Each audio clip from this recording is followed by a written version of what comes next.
Hello everyone, good morning. কেমন আছেন সবাই? আশা করছি সকলে খুব ভালো আছেন, সুস্থ আছেন। আর আমিও এখন বেশ ভালোই আছি। আমার আজকের আরও একটি নতুন ভ্লগে আপনাদের সকলকে স্বাগত জানাই। আজ শনিবার, সকাল 8:30 মতো বাজে এখন।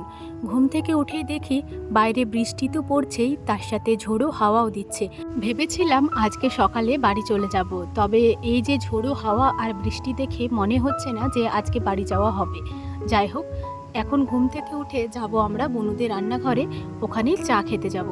আমার ননদেরও ঠিক আমাদের মতনই অবস্থা, একধারে থাকা হয় আর একধারে খাওয়া হয়। তো রান্নাঘরের দূরত্বটা বেশ অনেকটাই, অনেক বড়ই একটা উঠোন পেরিয়ে রান্নাঘরেতে যেতে হয়। সেজন্য মাথায় ছাতা নিয়ে চলে এলাম। আর এই যে দেখুন, আগে থাকতেই কিন্তু মামা ভাগ্নি চলে এসেছে আর ওরা খেলা করতেও আরম্ভ করে দিয়েছে। যেহেতু অনেকটাই দেরি হয়ে গেছে, প্রায় 8:30 মতো বাজে এখন, সেজন্য বনু এই যে খাবার দাবার দিয়ে দিয়েছে। মানে চায়ের সাথেই আজকে মুড়িটাও খেয়ে নেব। এই যে আজকে সকালে বনু বানিয়েছিল বেগুনি। আর আমি যেহেতু দুধ খেতে খুবই ভালোবাসি, আর দুধের স্বর তো আমার খুবই প্রিয় একটি খাবার, সেজন্য বনু দেখুন একটু দুধের স্বর আর দুধও দিয়ে দিয়েছে মুড়ির সাথে, আর চা দিয়ে দিল, আর দিয়ে দিল একটা মিষ্টি। রান্নাঘরে খাওয়া দাওয়া সেরে চলে এসেছি দালান বাড়িতে। এমনিতেই কুটুম বাড়ি এসেছি, তার উপরে বৃষ্টি হচ্ছে। জানি না আজকের ভ্লগটিতে কি শেয়ার করতে পারবো আর কি পারবো না। যাই হোক, এদিকে দেখুন মামা ভাগ্নিতে চাল ছড়িয়ে দিচ্ছে পায়রাদের জন্য। অনু প্রথমে অল্প কটা চাল দিয়ে এলো, আর তারপরে আমার হাজব্যান্ডও বেশ কয়েকটা চাল ছড়িয়ে দিল। এই যে এখন বর্ষাকালে পায়রাদের খাবার জোগান করা খুবই কষ্টকর, সেজন্য ওই পায়রাগুলো সমস্তটাই কিন্তু তার বাড়িতেই ঘোরাফেরা করে। তো এখন কিন্তু অবশ্যই পায়রাদেরকে অল্প কটা চাল ধান দিয়ে দিলে ওদের বেশ ভালোই হয়।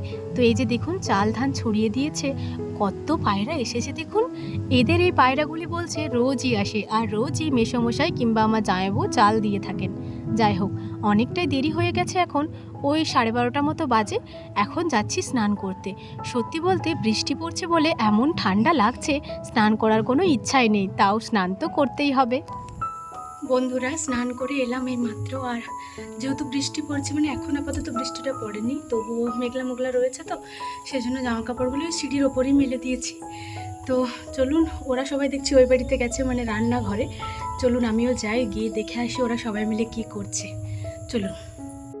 এই মুহূর্তে দেখছি বৃষ্টিটা একটু থেমেছে, তবে আবার পড়বে এটা কিন্তু আকাশ দেখেই বোঝা যাচ্ছে। যাই হোক, এই যে রান্নাঘরটি দেখছেন, এখানে কিন্তু বনুয়ারে রান্না করে এই মাটির রান্নাঘরটিতে, আর তারপরে ওই টিনের রান্নাঘরটিতে নিয়ে গিয়ে খাওয়া দাওয়া করে। তবে আজকে আর এখানে হয়নি, আজকে ওই ঘরেতে গ্যাসেতেই হচ্ছে। আর জানেন তো বন্ধুরা, আগের দিনে এই জায়গাটিতে একটা সবুজ মতো সাপ ছিল। সাপটি দেখে আমি প্রথমে ভেবেছিলাম হয়তো গাছের ডাল, তবে না, ওটা কিন্তু একটা সাপ ছিল। আর সাপটির নাম লাউ ডগা নাকি বলছিল।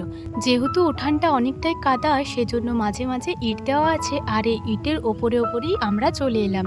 এসে পরে দেখছি আমার হাজবেন্ড আজকে রান্না করছে। এই যে চিকেন রান্না হচ্ছে, তো আমার ননদ বলছিল আর কি ওকে, যে আজকে চিকেন রান্নাটা তুই বানাবি, অনেকদিন তোর হাতের খাইনি। তো সেই জন্য দেখুন আমার হাজবেন্ডই বানাচ্ছে। আর এই যে অনুর জন্য আঝাল তুলে রাখছে, তবে জামাইবাবু বলল আমার জন্য 2 পিস আঝাল কষা তুলে দাও।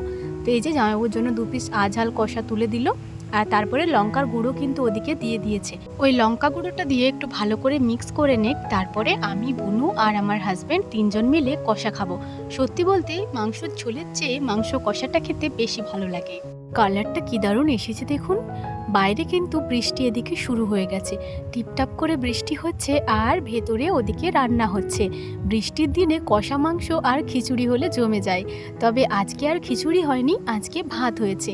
এই যে পটল ভাজা, কিন্দুরি ভাজা, পোস্ত আর মাংসের ঝোল। চলুন খাওয়া দাওয়াটা শুরু করি। মাংসের কালারটা তো বেশ ভালোই এসেছে, খেতেও ভালোই হয়েছিল। সত্যি বলতে ও যেটাই বানায় সেটাই খেতে আমার বেশ ভালো লাগে। তো এই যে দেখুন পটল ভাজা বানিয়েছিল, আর পটল ভাজা তো আমার খুবই প্রিয়, সেজন্য পটল ভাজা দিয়েই খাওয়াটা শুরু করলাম। খাওয়া দাওয়া শেষ করে আবার দালান বাড়িতে চলে এসেছি, আর এই যে অনু খেপিও চলে এসেছে। অনুকে বললাম যে অল্প কটা জোয়ান দাও তো মা। তো এই যে দেখুন অনু আবার আমাকে কয়েকটা জোয়ান দিয়ে গেল। খাবারের পরে অল্প কটা জোয়ান খেলে বেশ ভালোই হয়, গ্যাস অম্বল সেরকম করে না। আর অনু খেপিও কিন্তু কয়েকটা জোয়ান হাতের মধ্যে নিয়ে নিয়েছে, এই যে মুখেও কুড়িয়ে নিল। ভাত খাওয়ার পরে আর নিচেতে বসলাম না, সোজা চলে এসেছি ছাদে আজকের ভিডিওটি আপলোড দেওয়ার জন্য। যদিও মাঝে একদিন ভিডিও আপলোড দেওয়া হয়নি, তবে এই ভিডিওটি হচ্ছে শনিবারের ভিডিও। তো শনিবারের তো ভিডিও আপলোড দেওয়া হয়নি, শুক্রবারে আপলোড দেওয়া হয়েছিল।